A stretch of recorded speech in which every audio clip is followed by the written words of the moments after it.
안녕하세요. 미리 사회 보는 형제님께 좀 언지를 드렸어야 되는데 저희 조는 좀 지난주 일요일에 잠깐 얘기해 봤더니 다들 시간이 10분 이내로 될 것 같다고 좀 그렇게 얘기를 해가지고 일단 오늘 그 말씀 교제할 내용은 사도행전 2장인데요.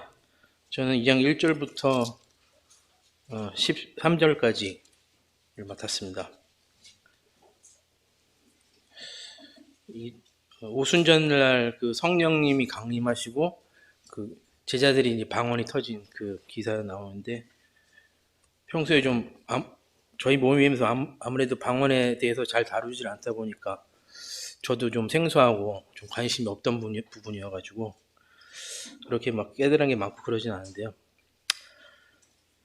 많은 곳에서 이 사도행전 2장 이 부분을 그 성령이 강림하신 날이라고도 표현을 하고 또 교회의 탄생이라고도 이렇게 표현을 많이 봤습니다.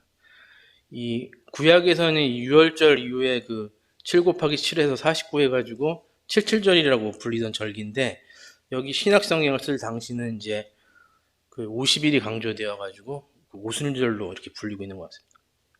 예수님께서 이제 부활하시고 이제 50일이 된 시점인데요. 그 사도행전 그 1장에서도 보면은 1장 4절에도 보면은 그 주님께서 그 예수님께서 떠나시고 나면 이제 보혜사 성령님이 오실 것을 말씀하셨었고 또 제자들에게 그 성령님이 강림하실 것을 그 예루살렘에서 기다리라고 하셨던 것을 기억해 볼 때 그 제자들은 이제 예수님이 승천하신 후에 그 지금 예수님께서 하늘로 올라가시고 난 후에 이 성령이 오실 것을 기다렸을 것이고요.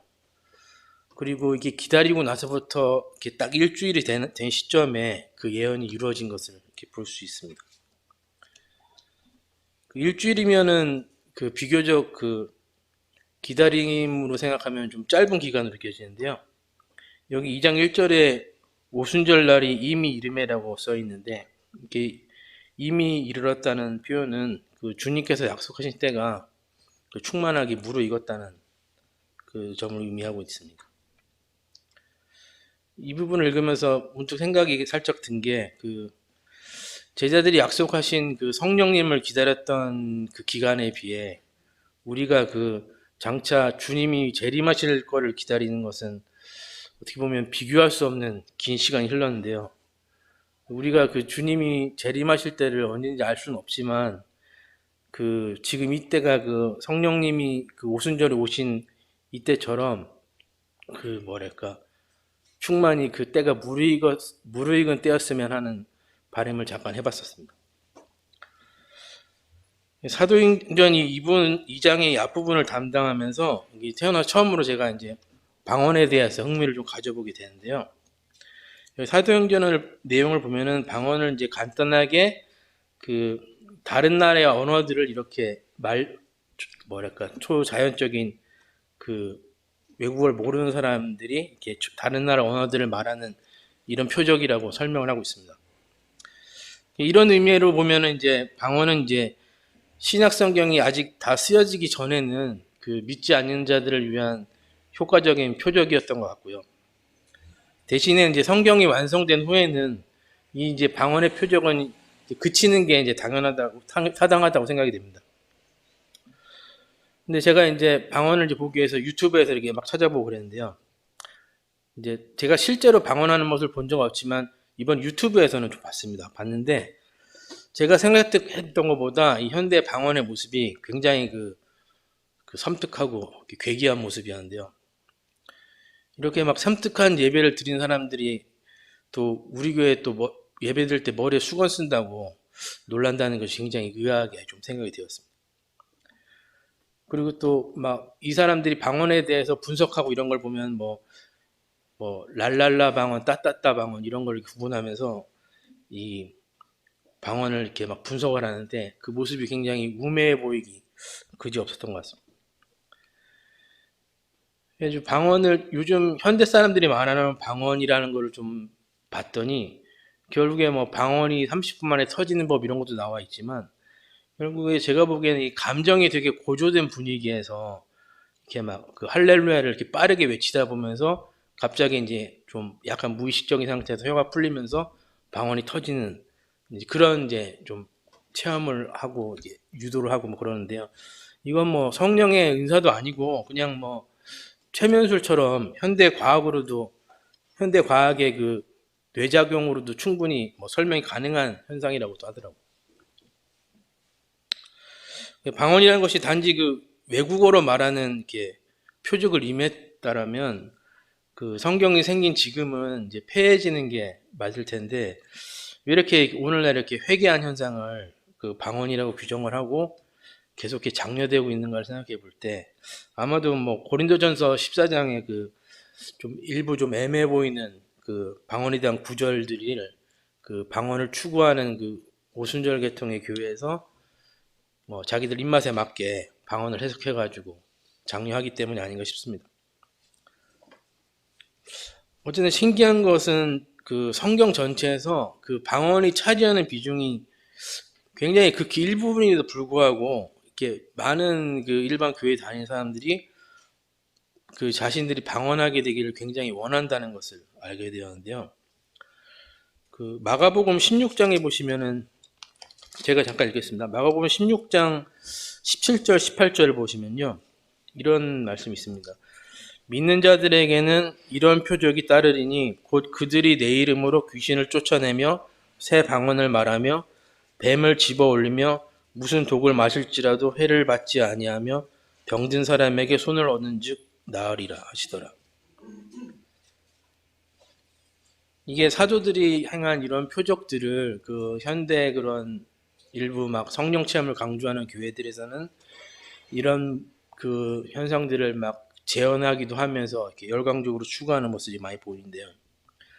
제가 개인적으로 요즘에 그 복음서의 그 표적에 대해서 묵상을 하고 있었거든요. 근데 표적에 대해서 묵상을 해보면 결과적으로 이 표적이 항상 결과적으로 뭐랄까 결과적으로는 안 좋은 주목을 끌었고 효과도 별로 없었던 것을 제가 좀 깨닫게 됐습니다. 그리고 그 사람들이 이제 항상 그 뭐랄까 표적의 그 보이는 현상에 집착하고 열광했던 그런 모습을 보고 주님께서도 이제 그 세대를 이제 악하고 음란한 세대라고 말씀하셨는데요. 그 지금 그 방언을 추구하는 사람들이 보면은 이런 표적을 추구하는 현상하고 굉장히 좀 일맥상통한다고 보여지고요. 우리가 가지고 있는 신앙을 비교하면 굉장히 그 무질서해 보이고 요란해 보이기도 합니다. 그 표적을 바랬던 그 복음서 시대 사람들과 지금 이제 방언을 추구하는 사람들과 그 별 차이가 없다고 좀 느껴지기도 하는데요. 이 표적을 바라는 그런 신앙을 추구하는 사람들은 그 사도행전 2장 이 부분을 읽으면서 그 제자들처럼 자신의 입에서 이제 방언이 터지기를 굉장히 희망을 합니다. 즉 이 부분을 읽을 때 이제 뭐라 그래야 되나 그 방언을 그 받은 사람들에 대해서 집중을 하는데요. 사도행전 2장의 이 부분의 말씀을 보면 이 방언의 표적으로 인한 이 수혜자들은 이 방언을 말한 사람들이 아니라 그 방언을 들은 사람임을 이제 알 수가 있습니다. 사도행전 2장의 말씀이 얘기할 때 주로 이제 거론되는 말씀이 뭐 바벨탑 이야기가 있는데요. 예를 들어 하나님께 닿으려고 이렇게 바벨탑을 쌓은 탑이었는데 그때는 그 방언으로 인해서 그 계획이 좌절되고 사람들이 다 흩어져 버렸죠. 이번에는 그 흩어졌던 자들이 다 모였고 오히려 이제 방언을 통해서 하나님의 큰 일을 깨닫게 되었습니다. 또 자주 거론되는 말씀 중에 하나가 이제 구약의 77절에 관한 얘기인데 77절에는 모세가 율법을 받고 3,000명이 죽었는데 동일하게 오순절에는 오늘 이제 성령으로 3,000명이 구원받았다는 얘기가 있어요.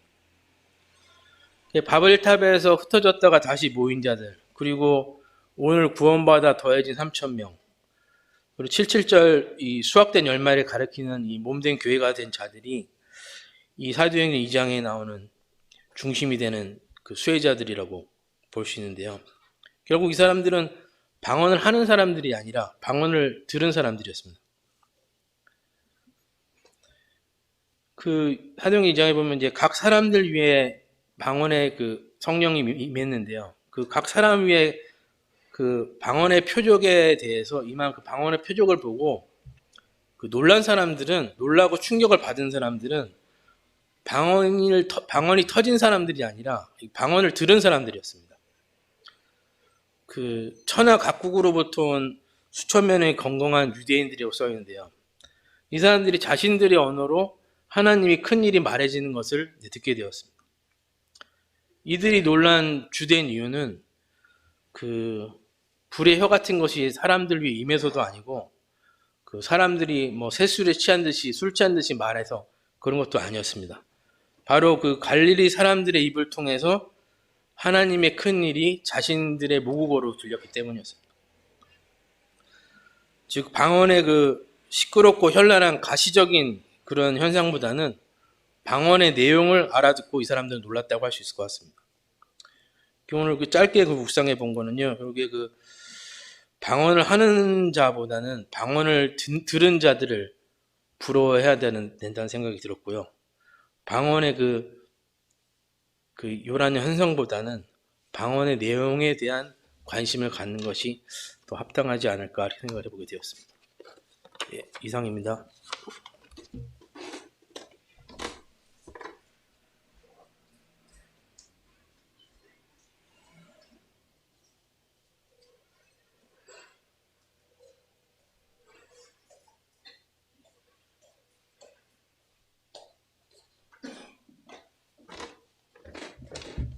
네, 안녕하세요.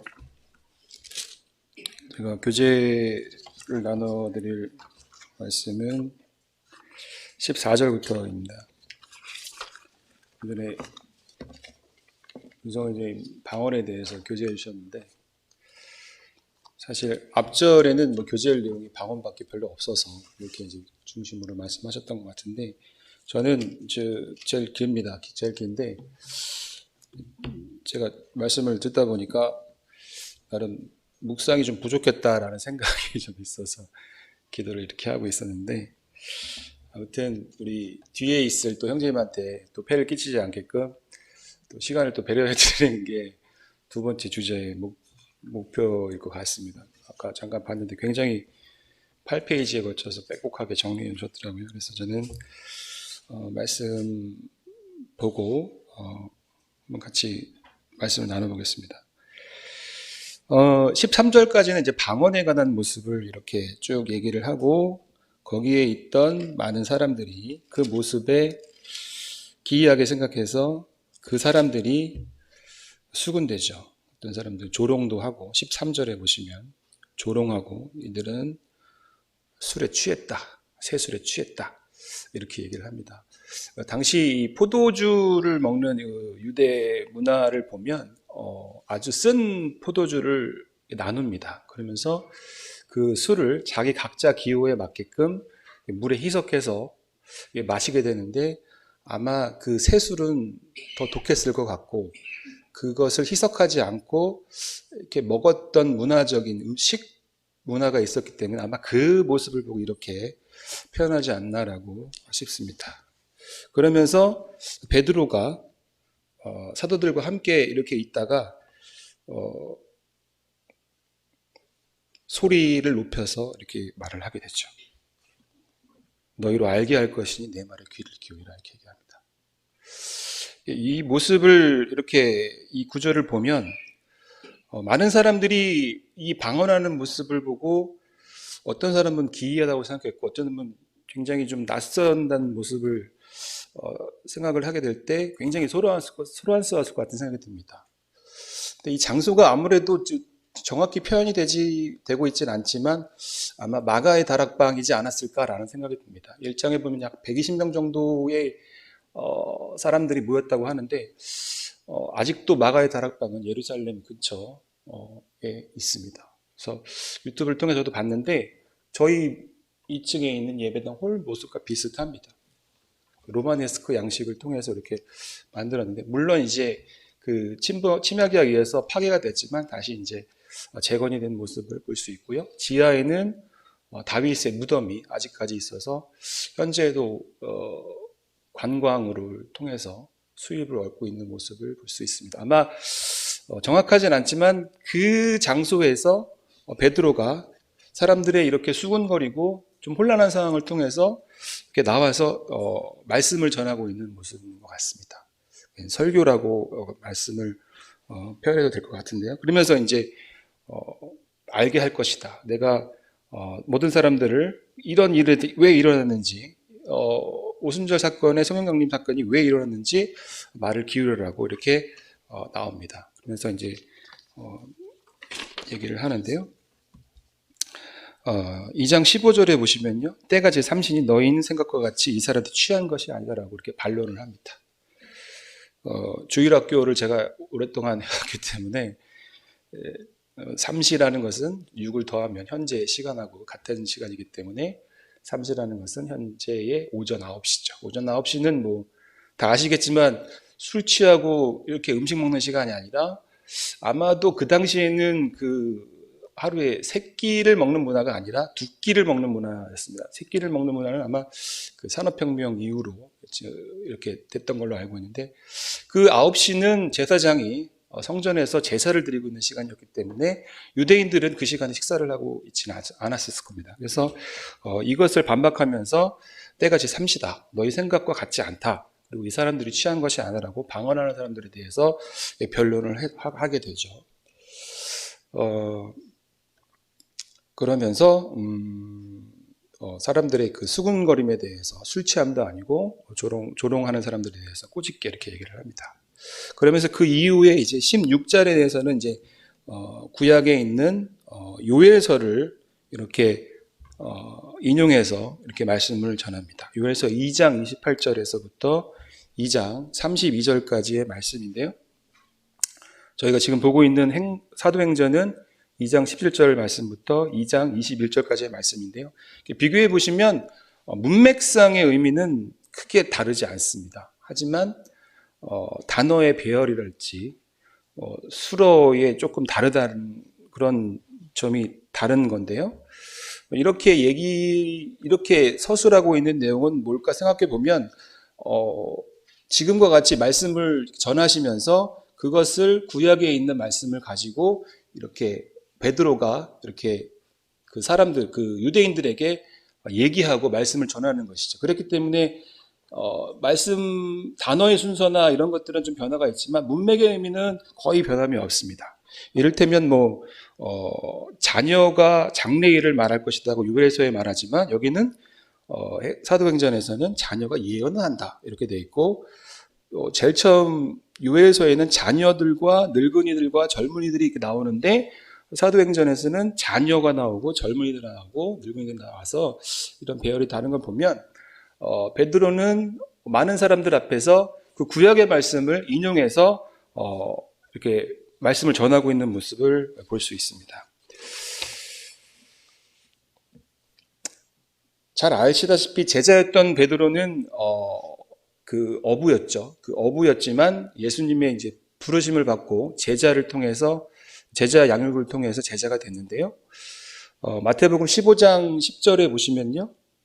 베드로가 대답하여 이르되 이 비유를 우리에게 설명하여 주옵소서라고 이렇게 고백하는 장면이 나옵니다. 베드로는 제자였던 당시에 굉장히 그 말씀을 잘 듣고 싶고 그 신분이 낮았기 때문에 아마 말씀 이해가 좀 더뎠을 겁니다. 저같이. 그렇기 때문에 다시 한번 그거에 대해서 비유로 설명해 주세요라고 아마 예수님께 이렇게 얘기했던 그런 모범생다운 질문인 것이죠. 공부 잘하는 친구들은 질문을 잘하지 않습니까? 그래서 베드로는 그 말씀을 풀어주세요. 그 말씀을 비유로 설명해 주세요라고 이렇게 변화된 모습을 통해서 지금 그것을 제가 말씀드리고 있는데, 그 이후에 제자된 베드로는 그가 자신이 받았던 그 말씀을 이제는 예수님이 승천하신 이후에 많은 사람들에게 복음을 전파하기 위해서 리더로서 많은 사람들에게 말씀을 담당히 전해내고 있는 모습을 볼 수가 있습니다. 그러면 여기서 왜 요엘서를 인용했을까, 베드로는? 이것을 한번 생각해 볼 수가 있습니다. 구약에서 약속하신 성령 임재 예언이 요엘서에 나와 있습니다. 그래서 그 성령 임재, 성령 재림 임재가 오늘 실현된 것을 아마 베드로는 요엘서를 통해서 이 당시에는 이제 신약이 없었기 때문에 구약에 있는 두루마리 성경을 통해서 여기 있는 사람들에게 상황을 설명하려고 이렇게 얘기했던 것 같고요. 그리고 이제 복음에 합당한 말씀이었을 거라고 생각이 됩니다. 요엘서 2장 32절에 보시면요. 누구든지 여호와의 이름을 부르는 자는 구원을 얻으리니 이렇게 하고 구원에 관해서 집중적으로 말씀하신 걸 보면 아마 그 여기에 모여 있던 이 많은 그 유대인들을 통해서 구원의 확신을 얘기하고자 이렇게 얘기를 했던 것 같습니다. 그리고 말씀을 이렇게 듣는 청자들도 아마 시대상황이나 지금 처해 있는 자기의 상황들도 아마 그 당시에 망해가고 있는 유다 왕국 그리고 자기가 이스라엘 로마의 지배를 받고 있는 이스라엘 이 상황이 비슷했기 때문에 아마 메시아를 구하는 입장에서 상황이 비슷하기 때문에 아마 요엘서를 이렇게 인용해서 말씀하고 있지 않을까라고 생각이 좀 들었고요. 그 인용한 이후에 사도행전 2장 21절에 보시면요. 누구든 주의 이름을 부른 자는 구원을 얻으리라고 이렇게 복음의 메시지를 확실하게 전하고 있는 모습을 봅니다. 그 이후 2장 22절에 보시면 예를 또 듭니다. 그러면서 예수님이 권능과 기사와 표적을 너희 가운데 베푸사 너희들이 증거하셨느니라고 너희들이 다 본 바를 증인이 아니냐라고 이렇게 확정적으로 얘기를 합니다. 그렇지만 그 다음 이제 23절에 충격적인 말을 하죠. 그가 하나님이 정하신 뜻과 미리 아신 대로 내어준 바 되었거늘 너희는 법 없는 자들 손을 빌어 못 박아 죽였으나 이렇게 얘기합니다. 사실 유대인들을 구원하려고 왔지만 유대인들이 직접적으로 십자가에 못 박지는 않았지만 법 없던 자인 사람들, 그러니까 지금 저희가 생각하면 대제사장들이나 바리새인들이나 이런 그 로마 병사들의 손을 빌어서 예수님을 십자가에 단 것이 사실은 너희들 때문이 아니냐. 그게 너희들의 죄고 너희들이 깨달아야 할 점이다 라고 이렇게 직언을 하고 있는 것이죠. 그래서 너희들이 공모자이자 범죄자라고 이렇게 표현을 하는 모습을 볼 수가 있습니다. 그러나 이제 죽였다라고 하지 않고 23절 마지막에 죽였으나라고 반전의 빌미를 제공합니다. 24절에 하나님께서 그의 사망을 고통해서 풀어 살리셨으니 이는 그가 사망에 매여 있을 수 없음이라고 이게 부활에 대해서 얘기를 하면서 범죄자와 너희들이 그 공모자의 낙인에서 벗어나라 이렇게 설득을 하게 됩니다. 그러면서 이제 이 뒷절 사도행전 2장 25절부터 28절까지는 또 다윗의 시편을 인용하게 됩니다. 다윗 시편을 인용해서 부활에 관해서 또 이렇게 얘기하고 있습니다. 마찬가지로 아까 요엘서와 비슷하게끔 여기도 단어의 배열과 서술어들이 좀 다르지만 문맥상의 의미들은 거의 똑같게 진행이 됩니다. 그러면서 부활을 통해서 복음의 메시지를 확실히 전하고자 했던 베드로의 모습이 나타나 있습니다. 그러면서 이제 2장 29절로 보면요. 아까 말씀드렸듯이 그 다윗이 우리 지금 지하에 묘가 아직도 있다라고 이렇게 얘기를 하면서 그 모여 있는 사람들에게 사실감을 전하려고 했던 사실을 볼 수가 있습니다.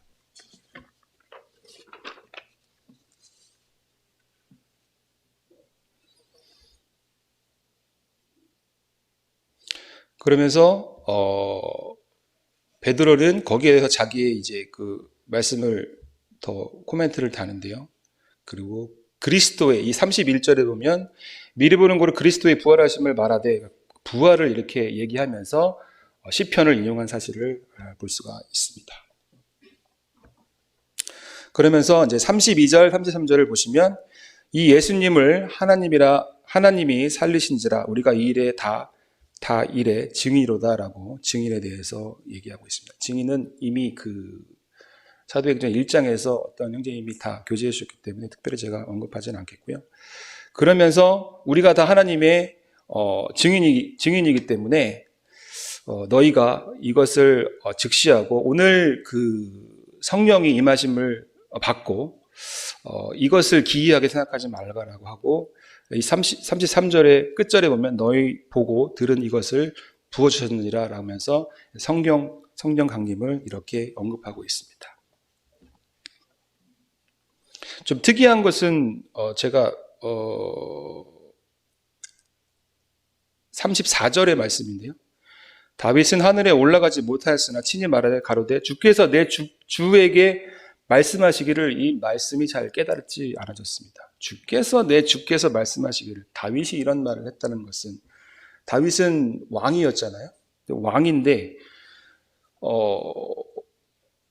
하나님을 주라고 표현하고 그러면 주께서 내 주께서라고 했는데 내 주는 과연 누군가라고 생각을 해봤는데 아마 이 내 주는 아마 예수 그리스도가 아니었을까. 다시 자기가 최고의 권력자였지만 하나님 밑에 자기가 있다라고 생각하지 않고 하나님 밑에 메시아가 있고 그 다음 자기가 있을 거라고 이렇게 그런 아마 하나님 앞에 겸손했던 다윗 왕을 이렇게 나타내는 표현이 아니었을까라는 생각이 들었습니다.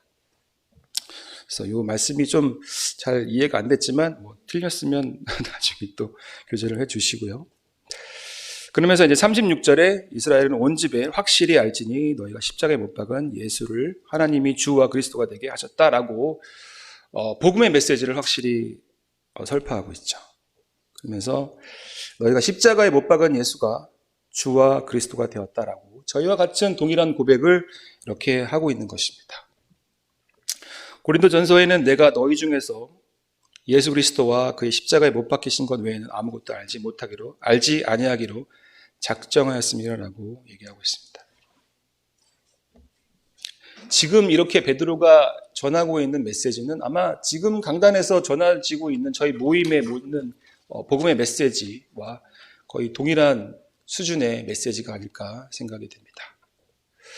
그리고 이제 2장 37절 이후로는 저희가 이 말을 듣고 마음에 찔려 베드로와 다른 사도들에게 물어 가로되 형제들아 우리가 어찌할꼬 하거늘 드디어 여기에 모여있던 많은 사람들이 반응을 하게 됩니다.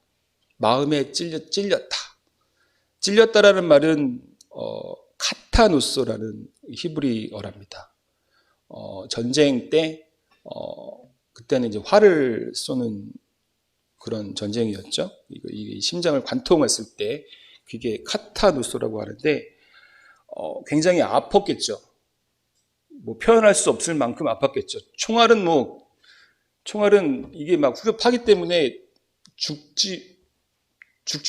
죽는 걸 깨달지 못하면서 죽을 텐데 화살은 그걸 관통해서 죽었을 때 죽음으로 가는 그 시간, 그 상황이 얼마나 아팠을까요? 그 단어를 쓰면서 우리가 어떻게 할까? 형제들아, 그러니까 사도들과 11사도들에서 이제 고백을 하게 되는 거죠. 우리가 어찌할꼬 회개의 모습이 나타나게 됩니다. 그래서 회개라는 단어는 이제 예전에 주일학교 때 친구들한테 유턴이랑 똑같다. 사망의 길로 가는 길에서 내 마음을 바꿔서 유턴하는 것과 같다. 그래서 여기에 있는 사람들이 모두 회개를 통해서 그 모습을 십자가에 못 박힌 자기들의 손에 의해서 십자가에 못 박힌 그것을 깨닫고 예수님의 복음을 전파하게 되고 있는 상황인 것이죠. 그래서 그 이후에 그 38절부터 이제 마지막 40절까지는 지금 저희 교회 모임과 같이 회개의 과정을 이렇게 쭉 설명하게 됩니다. 베드로가 가로되 너희가 회개하여 각 예수 그리스도의 이름으로 세례를 받고 침례죠. 죄사함을 얻으라. 그리하면 성령을 선물로 받으리니 39절 이 약속은 너희와 너희 자녀와 모든 먼 데사람 곧 주 우리 하나님이 얼마든지 부르시는 자들에게 하신 것이라 하고 또 여러 말로 확증하여 권하여 가로되 너희가 이 패역한 세대에서 구원을 받으라. 목적은 키워드는 구원을 받으라는 그런 말씀인 것이죠. 그래서 회개하고 그리고 예수님의 이름으로 세례를 받고 성령을 선물로 받고 39절에 약속을 하고, 그리고 여러 말로 이제 우리가 구원 받았냐고 물어볼 때 어떤 말씀으로 구원받았습니까? 라는 그런 말씀을 물어보듯이 이렇게 그 말씀을 확증을 했고, 그리고 구원받음을 통해서 우리가 침례식을 베푸게 되죠. 41절 침례. 그리고 42절에 가르침을 서로 이제 받아서 교제하는 거죠. 성경을 통해서 교제하는 모습을 통해서 이렇게 얘기하고 있습니다. 그리고 이제 지금 저희와 같이 42절에 떡을 떼며 서로 기도하기를 힘쓴다라고 이렇게 말씀하고 있습니다. 이렇게 오순절 성령 강림 사건을 통해서 믿는 자가 3천이나 더해졌다라고 이렇게 모습을 전파하고 있는데요.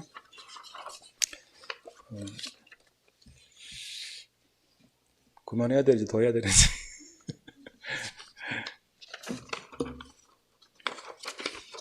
짧게 베드로의 변화된 모습을 교제하고 마치겠습니다.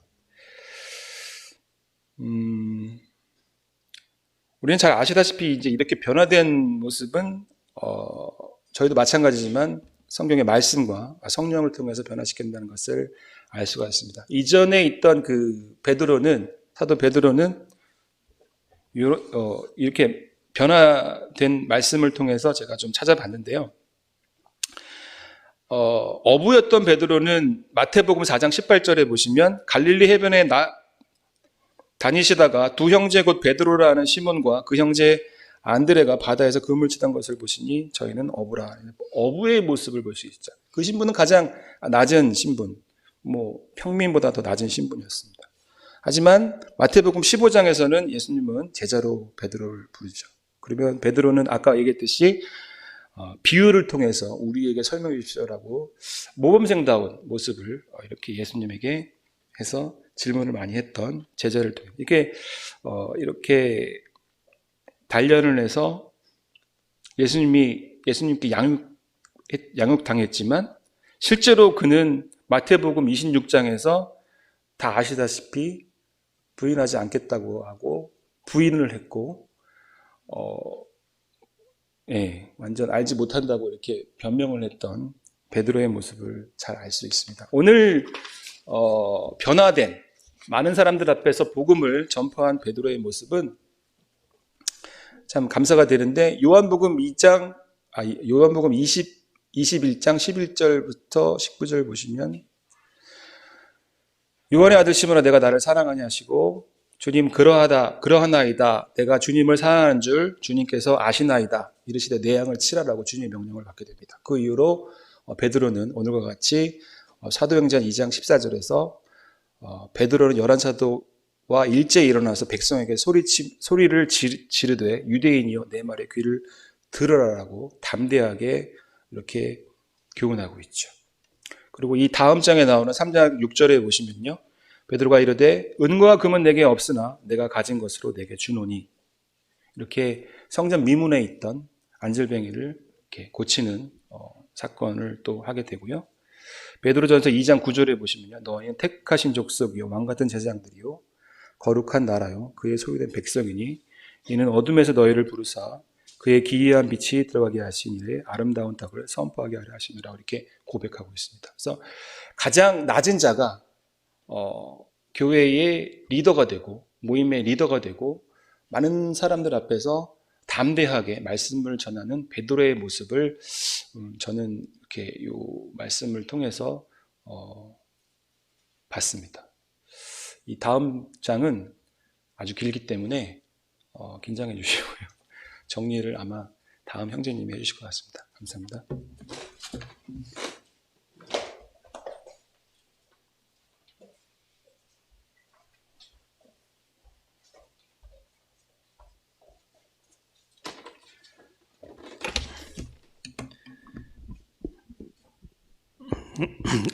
저희 모임이 특징이 그런 것 같습니다.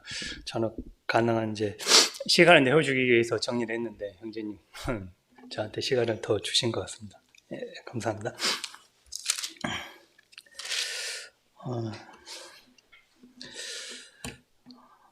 사도행전 2장 42절에 말을 보겠습니다.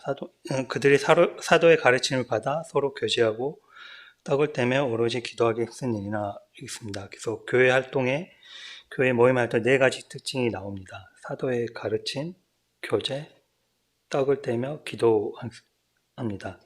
그래서 사도의 가르침은 그 전 내용 봤을 때 아마 부활하신 주님인 것 같습니다. 그래서 사도행전 2장 46절 보면 하나님이 주와 그리스도께 하셨느니라 봤을 때 이러한 사실을 이제 가르침을 받았던 것 같고요. 교제는 이제 저희들이 이제 하나님께서 불렀기 때문에 하나님과 교제가 있고 또 하나님과 교제한 그 무리들과의 교제가 있습니다. 그 이제 성도들과의 교제겠죠. 그래서 고린도전서 1장 9절 보면 너희를 불러 그의 아들 예수 그리스도와 우리 주와 더불어 교제하게 하시는 하나님을 미쁘시다. 이건 이제 하나님과 주님과의 교제고 또 주님과의 교제는 성도들과의 교제가 있습니다. 그 떡을 떼는 것은 이제 저희들이 이제 제사장 자유로 주의 만찬하고 있습니다. 이것은 주님께서 당부하신 것으로 저희들이 십자가에 달리신 그 주님을 기억하면서 기념하는 거고 떡을 떼고 있습니다. 또 그리고 기도가 나옵니다. 여기서 보면 이제 온 무리 함께 기도하는 그런 게 많이 나옵니다. 그래서 기도라는 게 무엇일까 할 때 이제 마음을 같이 하는 거 그리고 주권 되심과 주님의 그런 머리 되심을 인정하는 것이 이제 기도로 잘 나타난 것 같습니다. 그 43절, 44, 45, 46, 47절 보면 이제 이러한 결과로 해서 초대교회 모습이 이런 잘 나오는데 이게 비슷한 게 나옵니다. 그 몇 페이지냐면 4장에 보면 한번 비교해 보면 좋을 것 같습니다. 4장 31절입니다. 한번 찾아보겠습니다. 2장을 한번 읽어 4장 한번 읽어보겠습니다. 4장 31절입니다. 32절입니다. 믿는 무리가 한 마음과 한 뜻이 되어 모든 물건을 서로 통회하고 자기 재물을 조금이라도 자기 것이라 하는 이가 하나도 없더라. 사도들의 큰 권능으로 주 예수의 부활을 증하니 무리가 큰 은혜를 받아 그 중에 가난한 사람이 없으니 있는 밭과 집 있는 자를 팔아 그 판 것을 값을 가져다가 사도들 발에 두매 그들이 각 사람 필요를 따라 나누어 줍니다. 어떻게 보면 그 결과가 2장과 약간 이제 비슷하게 나옵니다. 근데 2장은 이제 차이라 보면 이제 오순절 일하고 바로 시작하자마자 이런 이제 교회의 모습이 나옵니다. 근데 4장은 거기 보면 그 중간 과정이 그런 확장되는데 장애가 있었습니다. 어떤 장애가 있었냐면 베드로가 공회 설교를 하는데 거기서 잡혀가고 부활하신 주님을 증거하지 말라고 했을 때 그러함에도 그러한 사실을 교회에 알리고 기도하고 이런 핍박이 있었습니다. 그런 핍박이 있는 이후에 이런 말씀이 나왔을 때 그 하나님 말씀에 그런 장애가 없었죠. 장애가 없었던 거죠. 그래서 제가 이제 이제 여기서 이제 하나고요. 또 새로운 거 하나 교훈 받은 게 뭐냐면 예수님께서 부활하시고 약속했던 게 나옵니다. 이제 사도행전 1장 8절입니다. 오직 성령이 너희에게 임하시면 너희가 권능을 받고 예루살렘과 온 유대와 사마리아 땅 끝까지 이루어 내 증인이 되리라 하시습니다. 이 약속을 했습니다. 이 약속이 이루어졌습니다. 저는 이제 우연찮게 보다가 8장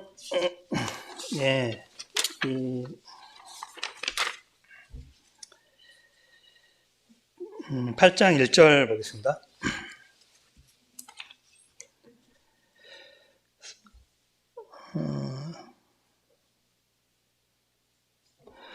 사울이 그날에 예루살렘에 있는 교회에 큰 박해가 있어 사도 외에는 다 유대와 사마리아 모든 땅으로 흩어졌습니다. 바울의 핍박이 있어서 그 예루살렘 교회가 흩어졌습니다. 그리고 그 4절 보면 그 흩어진 사람들이 두루다니며 복음의 말씀을 전할세. 그리고 이제 9장 31절 보겠습니다.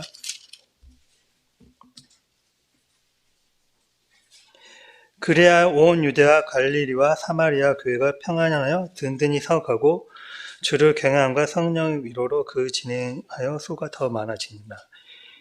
이 그 약속의 말씀이 이루어졌습니다. 그래서 좀 전체적인 말씀을 보고 이렇게 하다가 우연찮게 이렇게 이제 앞뒤가 맞는 거예요. 그래서 그 중간 과정이 어떻게 보면 제가 했었지만 약간 도미노처럼 느껴졌고, 제가 이제 눈뭉치를 손에서 눈싸움을 해가지고 이렇게 땅에다가 굴리잖아요.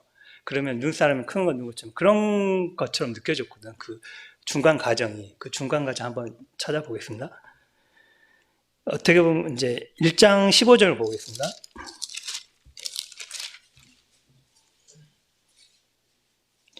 무리의 수가 약 120명이나 되더라. 그래서 약간 120명으로 시작됐습니다. 근데 그때 2장 41절 보겠습니다.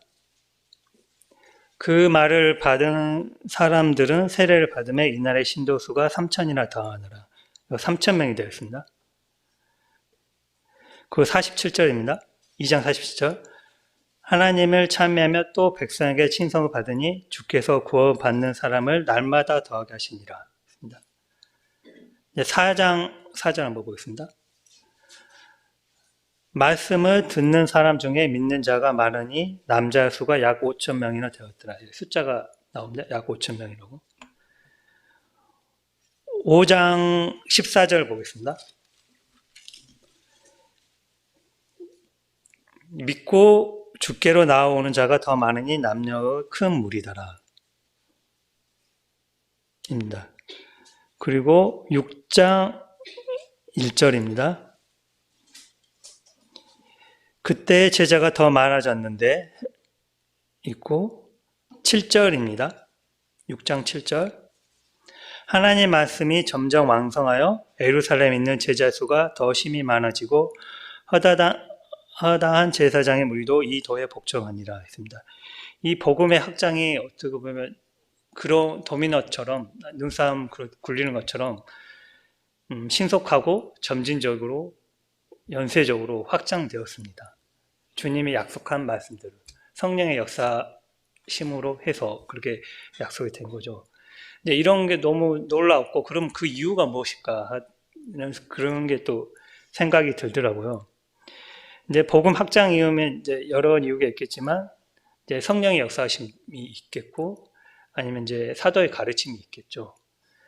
그 하나님 말씀이 왕성하다는 거예요. 이제 사도의 가르침이 어떤 거였을까 했을 때, 이제 하나님의 가난한 거죠. 예수 그리스도께서 이렇게 십자가 보혈을 하는 게 이게 계획이었다.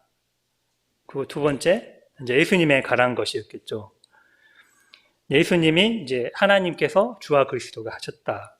그런 이제 예수님이라는 거였고, 또 복음은 결론 이제 하나님과 예수님의 가난 내용이겠죠. 근데 여기서 이제 복음이 보면 이제 특별히 이 사람들이 유대인이기 때문에 하나님과 예수님을 연계하는, 하나님을 주체로 예수님은 이제 그런 당사자로. 그래 어떤 표현이냐면 이제 사도행전 하나님께서 그를 사망의 공터에서 풀어 사셨으니 하나님께서 부활시킨 거죠. 하나님이 주와 그리스도게 하셨습니다. 그리고 하나님이 죽은 자 가운데서 살리신 나사렛 예수라고 했습니다. 그 하나님이라는 주체를 넣습니다.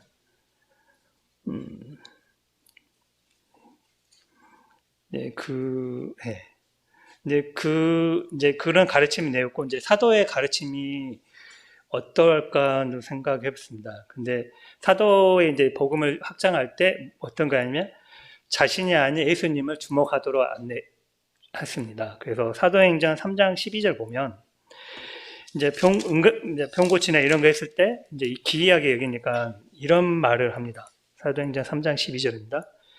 베드로가 이것을 보고 백성에게 말하되 이스라엘 사람들아 이 일을 왜 놀랍게 여기냐? 우리가 계행과 권능과 경건으로 이 사람을 걷게 한 것처럼 왜 우리를 주목하느냐 했습니다. 자신의 주목보다는 그 주님을 더 주목하도록 했습니다. 근데 사도의 가르침의 자세도 있습니다. 그래서 자기 이익을 구하지 않고 그 사명을 이제 귀하게 여겼습니다. 그래서 빌립보서 1장 23절 26절 보면 한번 찾아볼까요? 바울이 이런 고백을 했습니다. 빌립보서 1장 23절하고 26절입니다.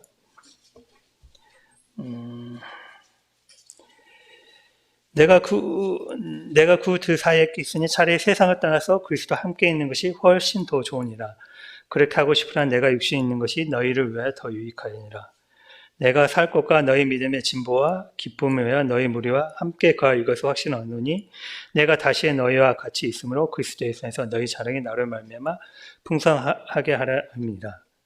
했고 또 이런 권능과 이런 거 했을 때 자기 자신의 치적으로 생각하지 않고 그러한 주신 하나님께 영광을 돌렸습니다.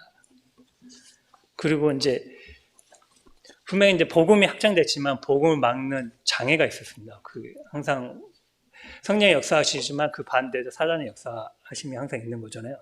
근데 물론 그걸 막지를 못하지만 여기서 복음 확장하는 장애가 있었습니다. 그게 물론 그 대세를 흐를 수 없었지만 어떤 장애가 있었는지 한번 찾아보겠습니다. 근데 부활을 전하는 것과 그 주님에 대해서 가르치는 싫어하는 집단이 있었습니다. 사두개인과 바리새인들이겠죠. 그래서 사도행전 4장 1절부터 한번 3절 한번 찾아보겠습니다. 사도행전 4장부터 1절입니다.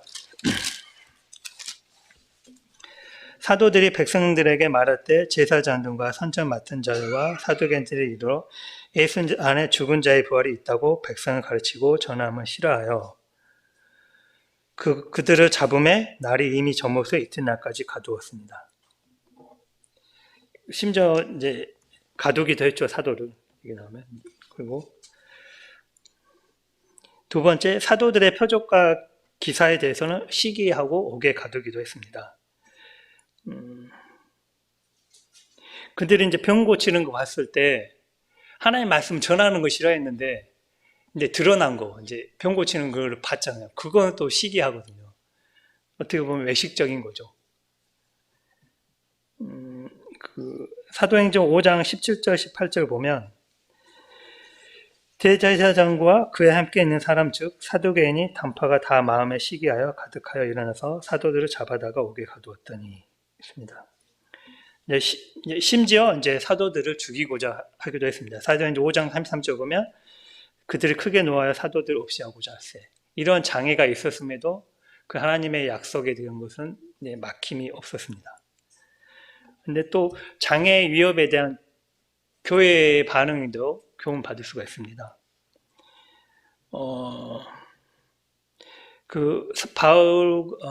요한과 베드로가 담대하게 복음을 전했습니다. 사도행전 4장 20절 보면 그러한 위협에도 우리는 보고 들은 바를 말하지 아니었다고 하는 그런 담대하게 복음을 전했습니다. 그리고 또 담대하게 복음을 전할 수 있다고 기도했습니다. 사도행전 4장 31절 한번 찾아보겠습니다. 빌기를 다음에 모든 것이 진동하니 다 성령이 충만하여 담대히 하나님의 말씀을 전하니라 했고, 그리고 이제 그 공회에 잡혀가지고 이런 일들을 교회에 또 알렸거든요. 이런 일이 있어가지고 알렸는데 그 교회는 그런 거 보고 또 기도를 해가지고 교회는 이제 기도를 합니다. 그리고 주님을 위하여 능력 받는 일에 기뻐했습니다. 사도행전 5장 41절 보면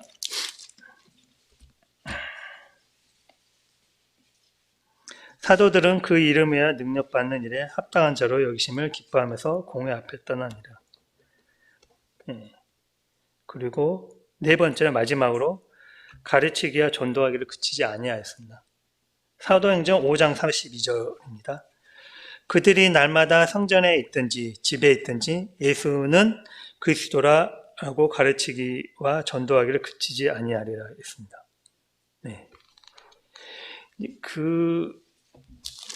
첫 번째가 성령을 받으면 권능을 받고 온 유다 땅을 산까지로 내 증인이라 되리라 말씀이 8장에서 이제 이루어지고 이러한 일이 왕성이 되기까지를 통해서 좀 교훈을 받았습니다.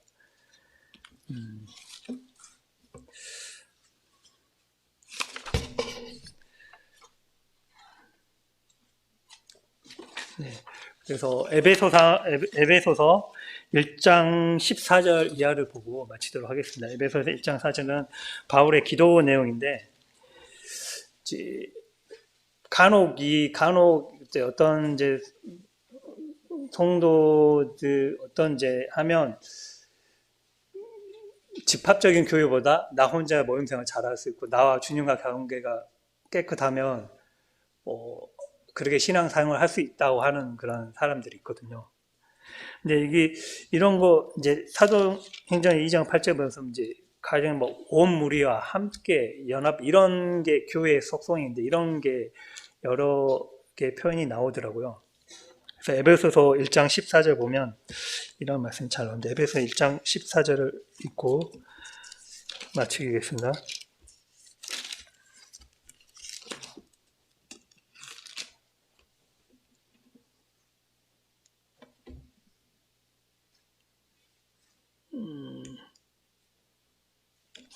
에베소서 1장 14절이 아닌 것 같습니다.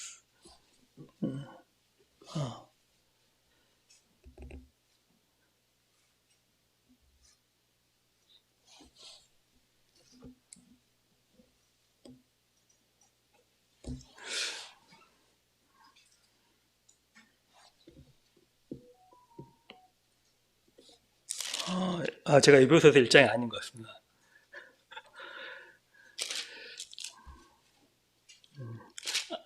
한번 읽어보세요. 많이 들어보다. 3장 14절인가? 예, 3장 14절입니다. 예, 감사합니다. 이제 에베소서 3장 14절입니다. 읽겠습니다. 이러므로 내가 하늘과 땅에 있는 각 족속에 비노니 이름을 주신 아버지 앞에 무릎을 꿇고 비노니 그의 영광의 풍성함을 따라 그의 성령으로 말미암아 너희 속사람을 능력으로 강건하게 하시며 믿음으로 말미암아 그리스도께서 너희 마음에 계시게 하옵시고 너희가 사랑 가운데서 뿌리가 박히고 터가 굳어져서 능히 모든 성도와 함께 지식에 넘치는 그리스도의 사랑을 알고 그 넓이와 깊이와 높이와 깊이가 어떠함을 깨달아 하나님의 모든 충만한 것으로 너에게 충만하게 하시기를 구하노라. 교회 안에서와 그리스도 예수 안에서 영광이 되도록 영원 무궁하기를 원하노라.